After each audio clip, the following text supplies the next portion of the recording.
Hello everyone, কেমন আছো তোমরা সবাই? আশা করি খুব ভালো আছো। দেখো, তোমাদের সাথে নতুন ব্লগ নিয়ে চলে আসলাম। অনেক দিন আসা হয়নি। তো দেখো, সকালের ভিউটা এত সুন্দর লাগছিল, চা বাগানের আর গাছের মাঝখানে সূর্যটা, ভিউটা এত দুর্দান্ত লাগছিল। আর দেখো, আমার ছেলে দমকল মারতে খুব ভালোবাসে, কারণ ও কলকাতাতে তো এইসব পায় না।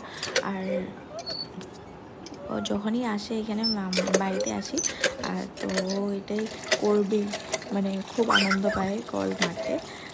আর দেখো, দুষ্টুমি করে যাচ্ছে। আর আমাদের পাশে একটা মেয়ের বিয়ে হচ্ছে, তো মন্দিরে বিয়ে হবে খুব সাধারণভাবে, সেখানে আমরা যাবো। তো এই যে দেখো, চলে এসেছি, জল ভরাতে গেছিলাম, তারপর এসে সবাই নাচানাচি করেছে, আনন্দ করতে করলে খাওয়া হয়েছে। তারপর মেয়েকে চান করানো হলো। তারপর সাধারণভাবে একটু বুঝতেই পারছো যে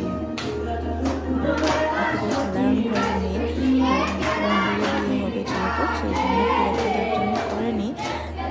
খুবই তাড়াহুড়ো করেই করা হয়েছে প্ল্যানিংটা, এর জন্য খুব একটা ভালো করে সব কিছু গুছিয়ে উঠতে পারিনি।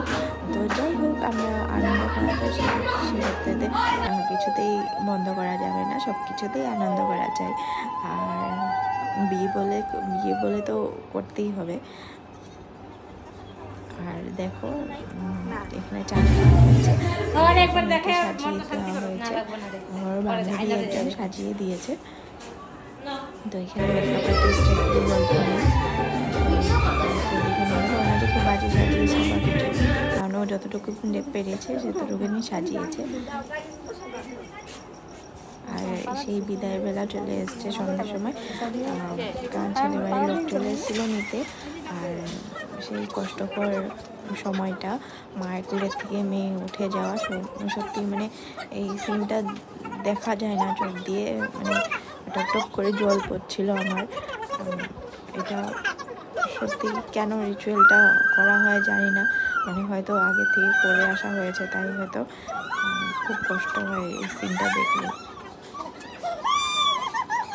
তো আজকের ব্লগটা কেমন লাগবে তোমরা আমাকে জানিও কমেন্ট করে। তো আজকের ব্লগটা কেমন লাগবে তোমাদের, চলো টাটা, আমাকে কমেন্ট করে জানিও।